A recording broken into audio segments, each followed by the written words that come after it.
샬롬. 오늘 3월 첫째 주일입니다. 3월 한 달도 하나님께서 우리와 함께 동행하시고, 그리고 무슨 일을 만나든지 하나님께서 그 모든 일들을 모든 것이 협력하여 선을 이루게 하여 주실 줄 믿습니다. 이런 마음을 품고 우리 3월 멋지게 출발했으면 좋겠습니다. 지난 시간에 이어서요, 오늘 에베소서 세 번째 시간입니다. 우리 에베소서 말씀을 읽으면 읽을수록 정말 하나님의 크고 놀라우신 은혜가 이토록 엄청나고 대단하다는 것을 정말 절절하게 느끼게 됩니다. 여러분 꼭 에베소서 다시 한번 처음부터 찬찬히 그렇게 곱씹으시면서 한번 정독하시기를 강력하게 추천해 드립니다. 우리 에베소서 말씀 들어가기 전에요, 우리 에베소서 흐름에 대해서 우리 잠깐 한번 살펴보고 말씀 속으로 들어가 보도록 하겠습니다. 에베소서는 크게 세 부분으로 되어 있습니다. 첫 번째가 교회 설립의 기초. 교회 설립의 기초가 아니라 교회 설립의 진리. 진리에서 이제 1장부터 2장까지 되어 있고요. 그리고 두 번째가 교회 성장의 진리. 그래서 3장부터 4장 16절까지. 그리고 세 번째가 교회 생활의 진리. 그래서 4장 17절부터 마지막 6장까지 이렇게 되어 있습니다. 성령 하나님께서 교회를 무장시켜 주시는데, 성령 하나님께서 교회를 무장시켜 주시는데, 가장 먼저 교회 설립의 진리를 통해서, 그리고 설립이 됐으니까 그 다음에 어때요? 설립한 교회를 성장시켜 주시고, 그리고 성장한 교회로 하여금 생활하도록 성령 하나님께서 이렇게 진리로 교회를 무장시켜 주신다라는 말씀이 바로 에베소서입니다. 그러니까 에베소서는 1장부터 6장까지 여러분 이게 토막 돼 있지 않고 성경 창세부터 계시록까지가 전체의 흐름으로 돼 있듯이 에베소서도 어때요? 에베소 1장부터 6장까지가 이게 토막이 아니라 다 이어져 있습니다. 전부 다 이어져 있습니다. 사도 바울 선생님이 여러분 에베소서 교회에 편지를 쓸 때 막 토막 1장 쓰고 2장 쓰고 3장 쓰고 그렇지 않았잖아요. 1장 1절부터 마지막 6장 마지막 절까지 쭉 하나로 잘 전부 다 썼는데, 후대 사람들이 성경을 어때요? 성경을 찾기 편하도록 이렇게 1장 몇 절 이렇게 나눈 겁니다. 그러니까 여러분 몇 장 몇 절이 이게 하나님의 무슨 특별한 영감을 받아가지고 이게 나눈 것이 아니라 그냥 사람들이 성경 찾는데 편리하도록 그냥 임의적으로 나눈 거기 때문에 여러분 장이나 절에 자꾸 매이시면 안 됩니다. 그죠? 성경은 통째로, 성경 전체로, 토타 스크립투라, 성경 전체로 하나로 되어 있는 것이지, 이게 그냥 토막 짧게 이렇게 나누어지거나 파편화되어 있지 않다, 부분화되어 있지 않다라는 것을 꼭 명심해 주시기 바랍니다. 여러분, 그래서 이 전체의 주제는 뭐예요? 전체의 주제는 교회를 진리로 무장케 하시는 성령 하나님. 이것이 전체 주제예요. 그렇죠? 교회를 진리로 무장케 하시는데 교회를 설립하는 그 진리로, 교회 설립의 진리로 교회를 잘 무장케 해서, 그러면 교회 설립에 있어서 지금 1장이 교회 설립의 기초에 대한 부분인데, 그 기초가 어떻다고? 교회의 기초는 성부 하나님의 예정, 성자 하나님의 구속, 그리고 성령 하나님의 인치심을 통하여서 교회의 기초를 튼튼하게 두셨다라는 거. 여러분, 성부, 성자, 성령 하나님께서 다 동원이 돼서, 삼위일체 하나님께 다 동원이 돼서 교회를 기초를 놨다. 여러분, 그럼 끝난 거 아닙니까? 이 교회가 이게 흔들릴 수가 없는 거죠. 왜요? 성부, 성자, 성령 하나님께서 총 동원이 되셔서 교회 기초를 딱 반석 위에 그냥 쫙 놓으셨는데 이게 어떻게 흔들흔들 하겠습니까? 그렇죠? 그래서 이 교회의 설립의 진리, 교회 교회 설립의 진리를 갖다가 깨닫게 하시고, 그 다음에 교회 성장에 대한 진리를 또 깨닫게 하시고, 교회 생활에 대한 진리를 깨닫게 하셔서 교회를 갖다가 무장시켜 주시는 교회를 무장시켜 주시는 누구야? 성령 하나님을 계시하는 말씀이 바로 에베소서. 그래서 에베소서라고요. 그래서 성경을 갖다 이렇게 전체적으로 그리고 맥락적으로 우리가 봐야 된다고. 특별히 성경을 통해서 우리가 누구를 발견해야 된다고요? 성령 하나님. 그렇죠? 특별히 사도행전부터 시작해서 요한계시록까지는 성령 하나님. 그렇죠? 그래서 성경은 하나님을 중심으로 해서 해석이 돼야 된다는 거. 우리가 계시록 관점에서 해석할 때 우리 첫 번째가 바로 하나님 중심으로 해서 해석한다라는 거 말씀드렸잖아요. 그리고 두 번째가 전체적이고 맥락적으로 해석이 돼야 된다는 거. 우리 부분이나 파편이나 한 구절, 두 구절 가지고 이거 가지고 씨름하지 않는다는 거. 우리 전체로, 통째로, 하나로. 그렇죠? 쫙! 그렇게. 구슬이 많으면 뭐합니까? 소말이면 뭐합니까? 껴야지 보배가 되듯이. 성경이 이렇게 구슬구슬구슬 나달나달 이렇게 다 되어 있는 거, 그렇게 있다고 해서 여러분 이게 뭐가 되겠냐고요. 잘 꿰으면 어때요? 보배가 된다고. 우리는 지금 꿰는 역할, 어떤 것으로? 계시의 관점으로. 그래서 에베소서가 바로 이렇게 흘러간다라는 것을 염두에 두시고, 특별히 뭐 어때요? 에베소서를 통해서 우리가 가장 중점 두고, 그리고 가장 주안점을 둬야 될 것은 성령 하나님을 우리가 확인받는 거. 성령 하나님. 정말 성령 하나님께서 이렇게 우리를 깨닫게 하여 주셔서, 교회 설립이 이렇게 되는 거구나. 진짜 이 놀라운 거구나. 그냥 교회가 세워진다는 것은 그냥 몇몇 사람이 그냥 목사를 중심으로 해서 의기투합해서 되는 것이 아니라 창세전에 하나님의 예정, 그리고 그리스도의 구속, 그 다음에 성령의 인치심을 통하여서 정말 기초를 갖다가 빳듯하게 놔서 정말 그리스도를 머리로 해서 그의 몸된 지체로 우리를 부르셔서 그렇게 교회를 세우셨구나. 이거 누가? 성령 하나님께서 이걸 깨닫게 해주셔서 우리로 하여금 어때요? 무장시켜 주시는 거구나. 여기까지는 아까야 된다고. 그렇죠? 그리고 여러분, 이 성령 하나님을 깨닫게 되면은, 이 성령 하나님을 우리가 확인하게 되면은 그 다음에 어때요? 이 성령 하나님을 보내주신다고 약속하신 보혜사를 보내주시겠다고, 그리고 진리의 영을 보내주시겠다고. 그래서 내가 너희들에게 가르친 거, 알게 해준 것을 다 기억나게 해주시겠다고. 누가 약속하셨어요? 예수님께서 바로 이런 약속을 하셨잖아요. 성령 하나님, 이 보혜사, 진리의 영이 오시면 너희로 하여금 어때요? 깨닫게 할 것이다. 너희와 영원토록 함께 해주실 것이다. 라고 이렇게 예수님께서 약속을 해주셨는데, 그 약속대로 어때요? 성령 하나님께서 오셔서 정말로 우리를 거듭나게 하시고, 교회를 세워주시고, 그 다음에 뭐요? 무장케 해주시고, 그 다음에 투쟁케 해주시고, 그 다음에 승리로 이끌어 가시는, 가정은 양육이 빠졌네요. 양육케 해주시고, 무장케 해주시고, 그 다음에 투쟁케 해주시고, 그 다음에 어때요? 승리케 해주시는 그 성령 하나님을 우리가 확인받을 수 있었잖아요. 그래서 여러분, 성령 하나님을 갖다 우리가 확인하면은 바로 누구를요? 그 예수님이 바로 누구라? 메시아라. 누구라? 그리스도라. 이걸 우리가 확인받을 수 있는 거예요. 성자 하나님을. 그렇죠? 성령 하나님께서 정말 예수님께서 보내주시는 약속하는 정말 약속대로 성령 하나님께서 오셨다라면은 그 예수님이 진실로 뭐야? 메시아시라, 그리스도라. 우리가 증거할 수 있는 거죠. 확증받을 수 있는 거죠. 그리고 이 예수가 그리스도고 예수가 메시아라는 것을 확인받으면은 구약에 그리스도를 보내주시겠다라고, 메시아를 보내주시겠다 약속하신 성부 하나님도 어때? 우리가 확인받을 수가 있는 거죠. 그렇죠? 성부 하나님을 우리가 확인받을 수 있다라는 거죠. 성부 하나님 정말 뭐라고? 살아계시는구나. 정말 존재하시는구나 라는 것까지 우리가 확인받을 수 있어요. 그래서 여러분, 에베소서를 통하여서 우리가 성령 하나님을 확인받으면 그 다음에 누구를?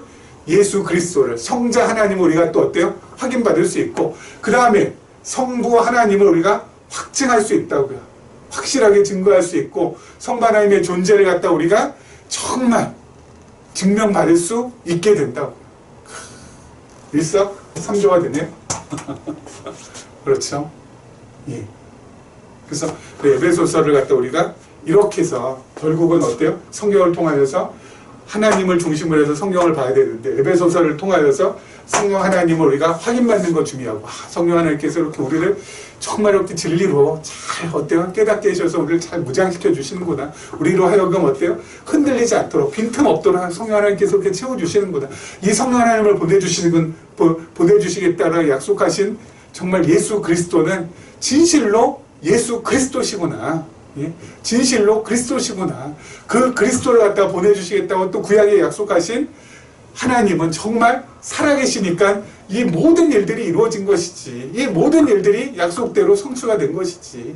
그러면서 성부, 성자, 성령 하나님은 우리가 에베소서 말씀을 통하여서 분명하고 확실하게 확인받을 수 있게 되는 것이죠.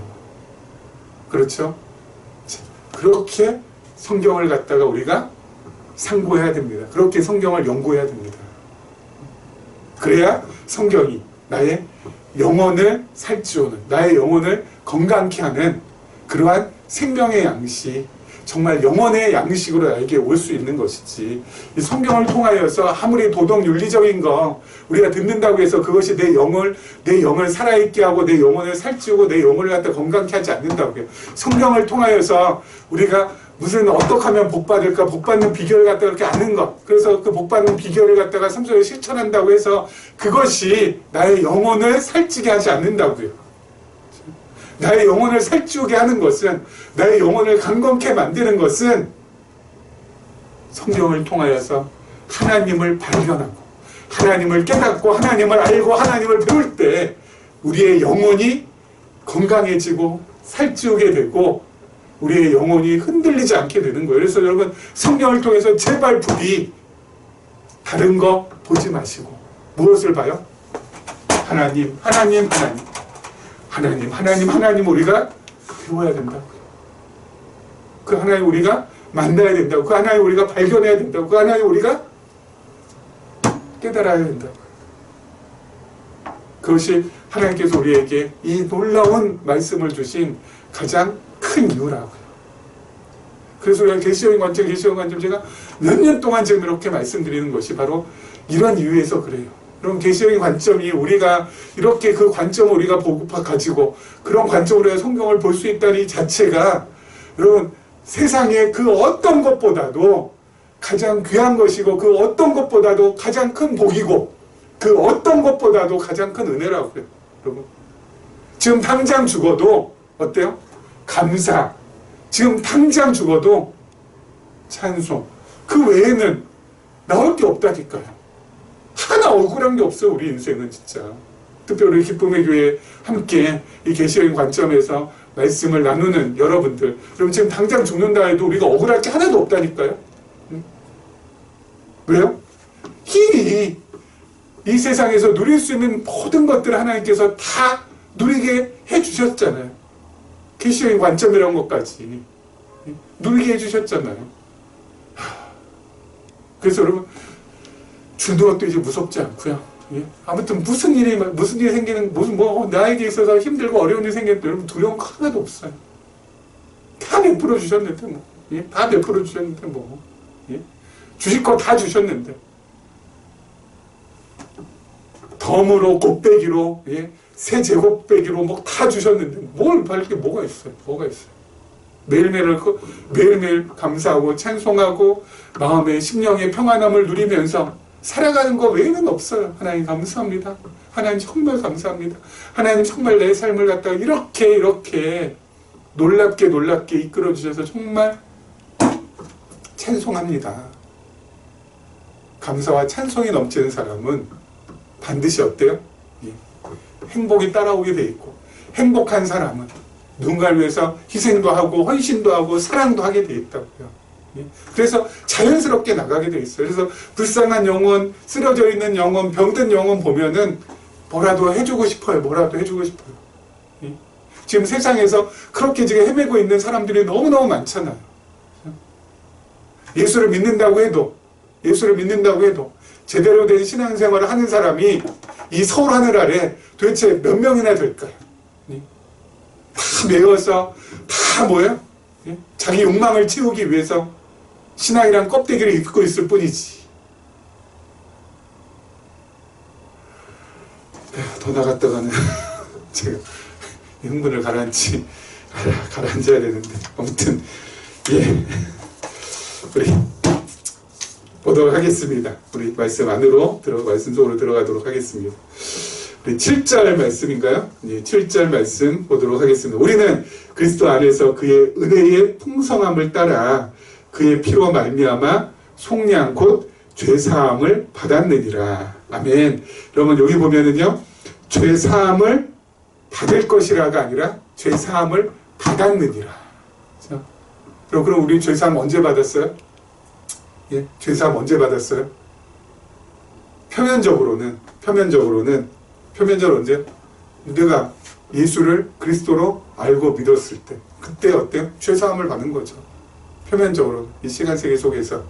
하지만 궁극적으로는, 근원적으로는 언제? 창세 전에 이미 하나님께서 우리를 그리스도로 말미암아 그리스도 안에서 자신의 아들들로 딸들로 삼아 주실 때 이미 어때? 우리는 죄사함을 받은 거예요. 그래서 여러분, 너 언제 구원받았냐? 그렇게 물어보면 나는 모태신앙인데요. 그래서 언제 받았는지 잘 모르겠는데, 여러분 그렇게 모호하게 대답하면은 소위 말하는 이 과거에 구원파 사람들이 그렇게 이제 공격해 왔다고 하잖아요. 아니, 자기가 육신이 태어난 날은 아는데 어떻게 영이 새롭게 거듭난 날은 모를 수 있느냐. 이거 너 잘못됐다. 너 구원받은 거 아닌 것 같다 해가지고 호로록 전부 다 집어갔다고 하잖아요. 그렇죠?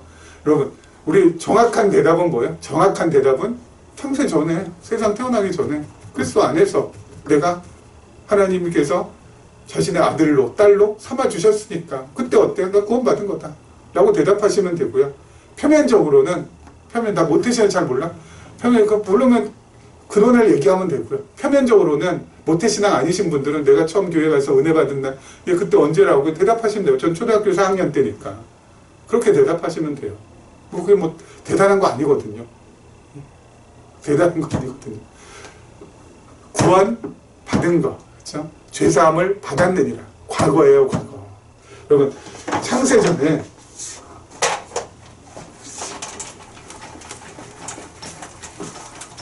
하나님께서 계획을 하셨죠.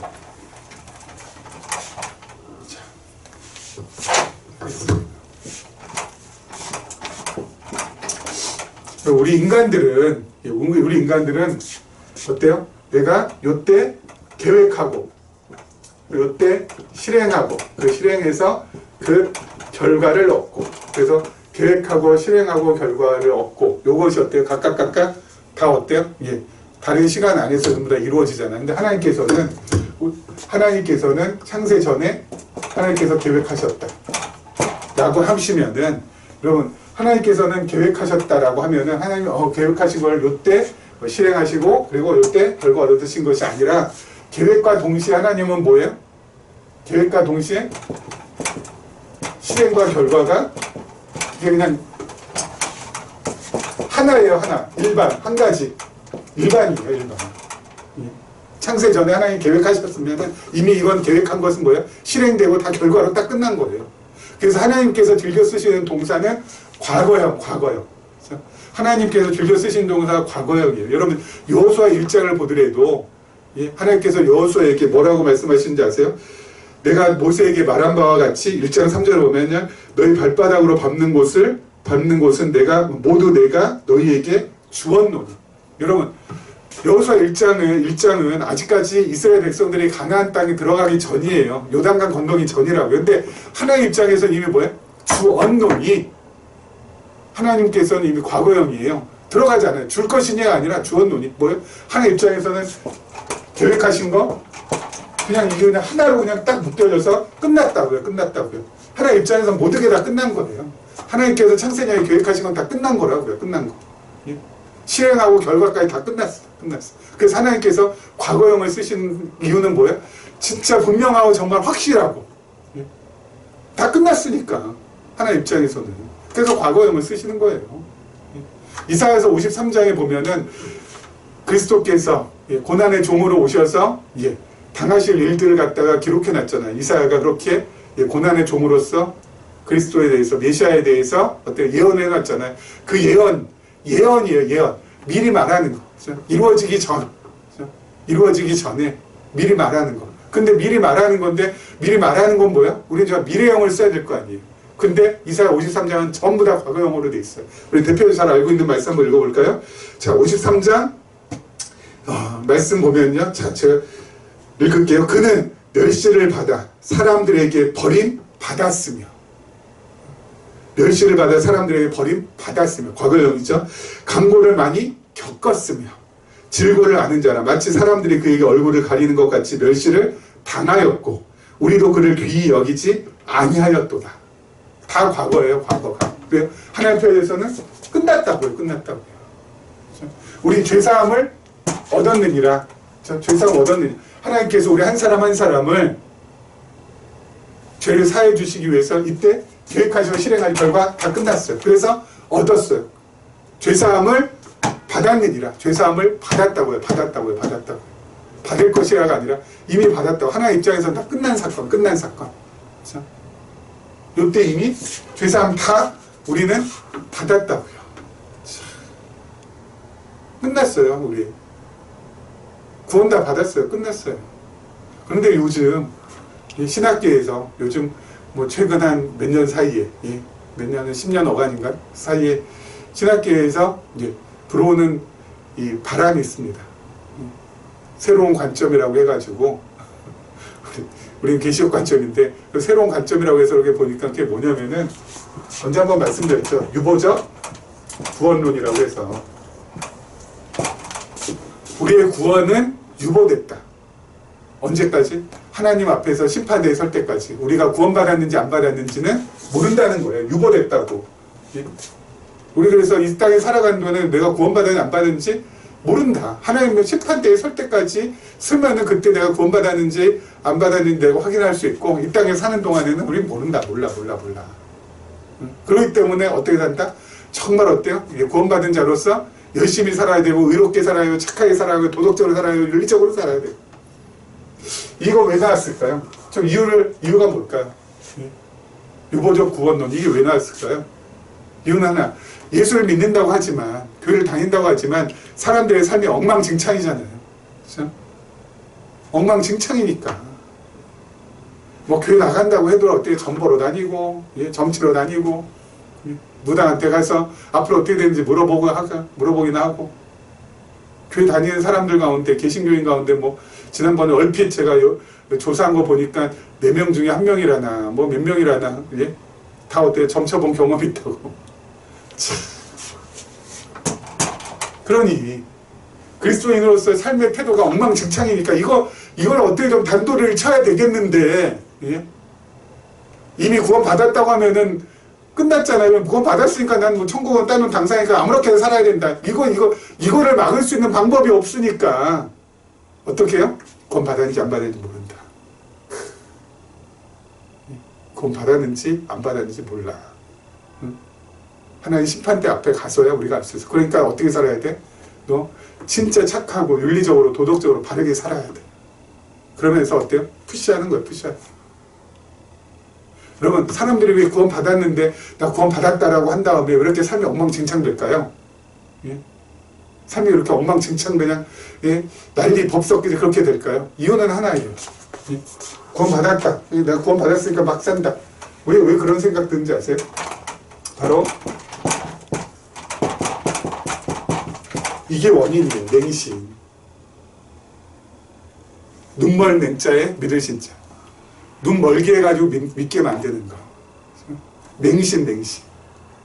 무조건 믿고, 덮어놓고 믿고, 몰라도 믿고. 그냥 믿어. 그게 믿음이야. 응? 그거. 이 맹신 때문에. 그렇게 믿은 사람들이 대다수인데, 어때요? 이렇게 눈멀게 믿었는데, 그 눈멀게 믿은 사람들에게, 어때요? 이게 뭐, 삶에, 아름다운 열매가 얼마나 나올 수 있겠어요. 이게 가장 큰 문제. 맹신. 계시록 관점에서는 맹신이 아니죠. 계시록 관점에서 어때? 우리는 알고 믿는 거, 깨닫고 믿는 거. 좀 뭘 알고 좀 믿자, 깨닫고 믿자. 그래서 알고 깨닫고 하나님의 존재도 하나님의 살아계심도 아까 말씀드린 것처럼 이렇게 언약과 성취의 방법을 통해서 하나님의 살아계심을 확실하게 확증받으면은 어떻게 돼요? 하나님 정말 살아계시다라는 것이 그냥 무조건 믿고 덮어놓고 믿고 그냥 믿고가 아니라 정말 이렇게 알고 깨닫고 믿게 되면은 그 하나님으로 인하여서 그 놀라운 하나님으로 인하여서 내 마음이 어떻게 돼요? 감동이 되고 그 하나님으로 인하여서 하나님이 살아계시다라는 것이 확인이 됐으니까 눈 감고 눈 감고 무조건 믿어 막 믿어 그렇게 해가지고 맹신으로 인하여서 들어간 사람하고 눈 뜨고 알고 깨닫고 정말 내가 정확하게 그렇게 깨닫고 믿은 사람하고는 차원이 다르죠. 삶의 차원이. 그 사람은 반드시 어때? 하나님 살아계심이 확인이 되었기 때문에 믿음이라는 것이 하나님을 향한 믿음이라는 것이 제대로 자랄 수 있고 믿음이 제대로 자라니까 어떻게 돼요? 마음이 안심이 되고 평안도 오고 그래서 행복도 하고 그래서 어때요? 삶의 열매도 내가 맺히는 게 아니라 성령께서 9가지 열매 정말 어때요? 충성, 온유, 절제, 오래 참음, 자비, 양선, 사랑 아름답게 어때요? 맺혀지게 하니까 멋지고 정말 아름답게 살아갈 수가 있게 되는 거라고요. 막 살아가지 않고 눈이 멀었으니까 막 살아가는 거죠. 막 뻥쩍거리면서 눈이 떴는데 막 살아가겠어요? 길이 어딘지 내가 가지 말아야 될 길이 어딘지 눈 떴는데 눈 떴는데 확실히 알잖아요. 그러니까 바른 길만 찾아갈 수 있는 거잖아요. 눈 감으면 뭐가 바른지 뭐가 뭐 어떤지 알 수가 없으니까 우리 이거 아니라 그래서 유보적 구원론이 나왔어요. 여러분 하나님께서 우리의 구원은 이때 이미 어때요? 끝내주셨어요. 끝내주셨어요. 그래서 이 끝내주신 이 구원은 취소가 돼요? 안 돼요? 안 돼요. 취소가 될 수가 없어. 하나님 계획하신 것은 일반인데 다 그냥 하나님이 창세 전에 광소가 내가 너를 나의 아들로 그리스도 안에서 나의 아들로 내가 널 택했어. 예정했어. 그러면은 끝난 거라고요. 나는 이 땅에 태어나면은 반드시 어때요? 하나님의 아들이 될 수밖에 없고 그리고 하나님의 아들로서 살아갈 수밖에 없고 하나님의 아들로서 하나님과 영원한 나라에서 살아갈 수 없는 그러한 멋진 운명론적인 존재가 된다고요. 그렇죠? 그것이 취소되거나 철회되거나 변경되지 않아요. 그러니까 어때요? 더 감사해서 그걸 깨달으니까 더 정말 어때요? 감동이 되어서 여러분 감사와 감동 나오면은 그 다음에는 아까 말씀드렸잖아요. 제가 막 그냥 아무렇게 막 살아갈 수 있어요? 없어요. 하나님을 향한 감사와 감격과 감동과 찬양과 하나님을 향한 자랑이 있는 사람이 막 살아가요? 있을 수 없거든요. 감사합니다 하고 평안하게 행복하게 사랑 가운데 그렇게 살아가게 돼 있어요. 불쌍한 영혼 보면 한 번이라도 더 들여다보고 싶은 마음을 가지고 살아갈 수밖에 없다.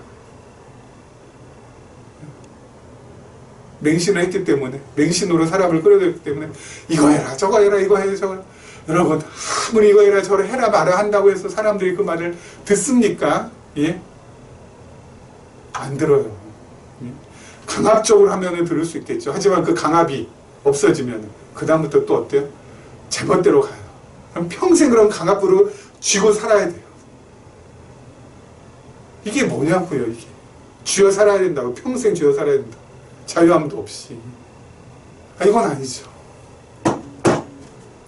지금까지의 모든 종교들이 그래왔어요. 우리는 거기서 벗어나게 됐다. 너무 감사하죠. 자, 그 다음 절 한번 보겠습니다. 8절부터 9절 말씀입니다. 이는 그가 모든 지혜와 총명을 우리에게 넘치게 하사 그 뜻의 비밀을 우리에게 알리신 것이요 그의 기뻐하심을 따라 그리스도 안에서 때가 찬 경륜을 위하여 예정하신 것이니. 아멘. 자, 여러분 그 뜻의 비밀.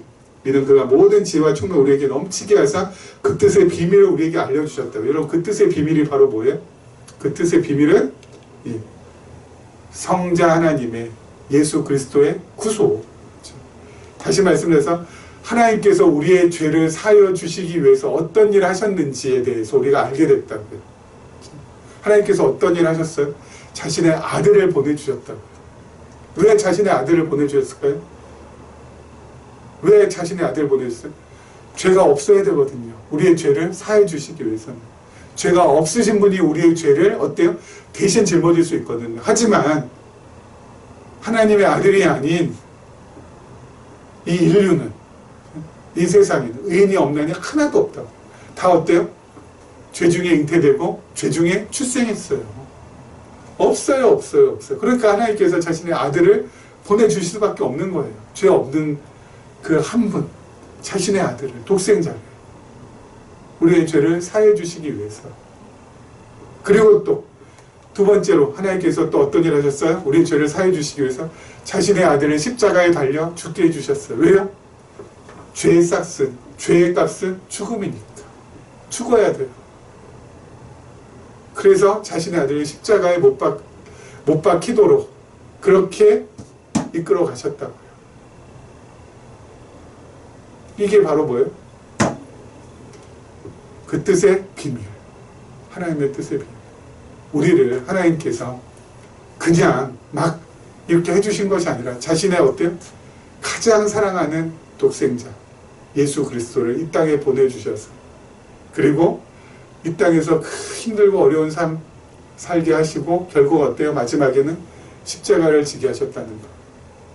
우리의 죄를 다 짊어지시고, 예수 그리스도는 독생자이신 성자 하나님은 죄가 없으신 분이지만 우리의 죄를 다 어때요? 뒤집어 쓰셨어요. 누명을 쓰신 거예요.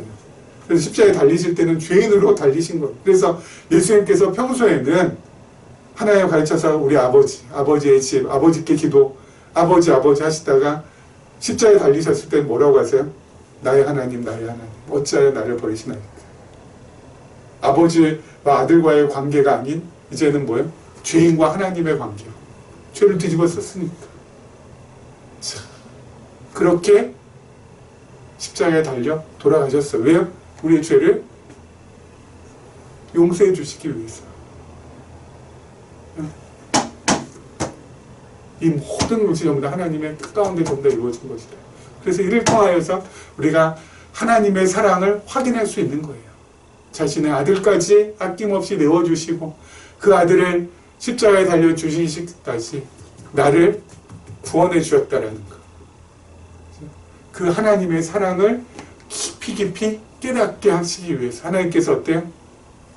이 땅에 예수 그리스도를, 자신의 독생자를 보내주셨다고요. 그래서 그 사건을, 십자가 사건을 우리가 또 뭐라고도 해요?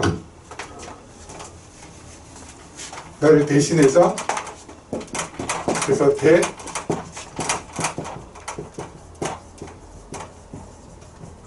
대속이라고 합니다. 나를 대신해서 죄를 속해 주셨다고, 갚아 주셨다고.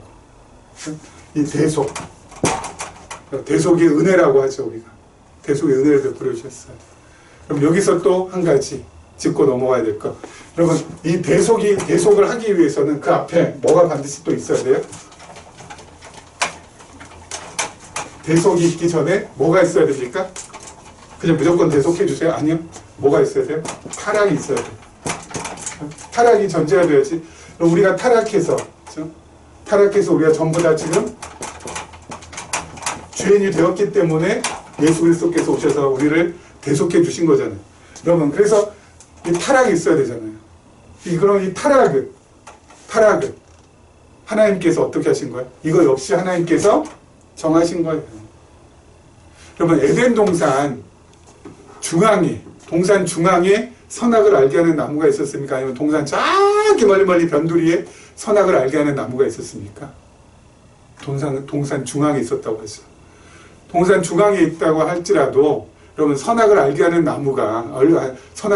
나무의 그 과실이, 열매가 어때요? 두리안처럼, 동남아에 있는 그 열대과일 두리안처럼 그냥 냄새나고 그러면은 접근 안 하겠죠. 또는 여주 열매인가요? 여주들은 어때요? 쭈글쭈글쭈글하고 해가지고 어때요? 딱 봐도 어때요? 못생겼거든요. 예. 예. 맛도 씁쓸하고.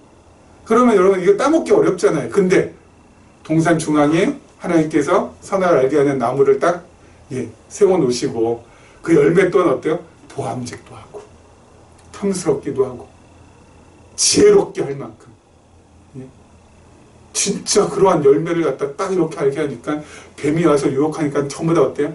꼴까다 다 넘어가는 거죠. 하나님과 같이 될 수 있어 하면서 저기 면도에다가 해놨으면 뭐 찾아가겠어요. 중앙에 잘 보이는 곳에 그냥 한복판에다가 보암직 탐스럽고 지혜롭게 할 만큼 탐스럽고 하나님과 같이 될 수 있도록 그렇게 옆에서 막 그냥 뱀이 또 어때요? 유혹하니까 거기 홀라홀랑 전부 다 넘어가죠. 타락하는 거예요. 대속 전에 이것도 역시 하나님께서 어때요? 정하신 거라고요. 여러분 집어넣기도 하시고 다시 건지시기도 하시고 이게 하나님이세요.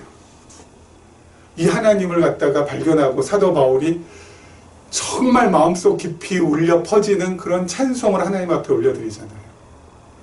로마서 11장 36절에 11장 32절에 보니까 하나님이 모든 사람을 순종하지 아니하는 가운데 가두어 두셨다고.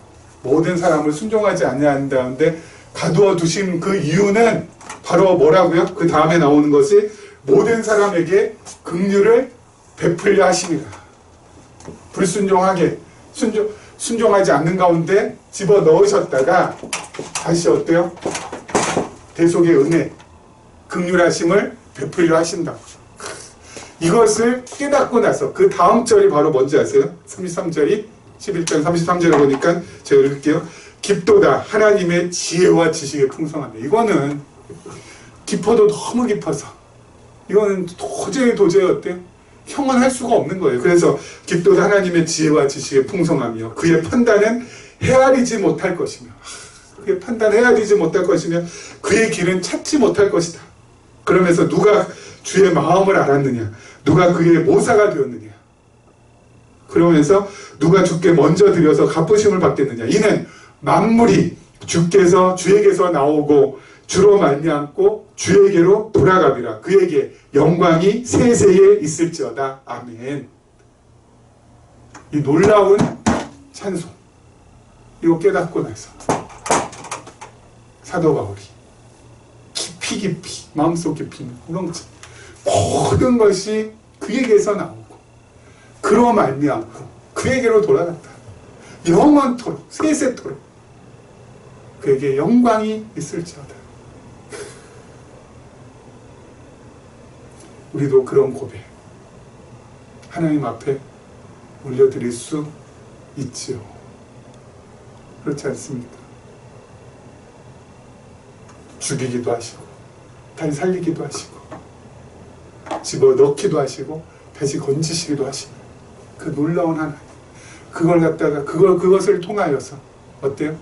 우리로 하여금 하나님의 깊은 은혜 가운데 들어가게 하시기 위해서 하나님을 더욱더 깊이 깨닫고 알게 하기 위해서 하나님께서 우리의 삶을 그렇게 이끌고 가신다고요. 그 하나님 앞에 찬송과 영광을 돌리는 것, 그를 영화롭게 하는 것, 그거 외에 우리가 이 땅에서 무슨 이유로 살아갈 수 있겠습니까? 3월 한 달 그 하나님 더 배우고 더 깊이 있게 알아가고 더 가까이 다가가시는 그러한 하루하루 보내시기를 주님의 이름으로 축원합니다.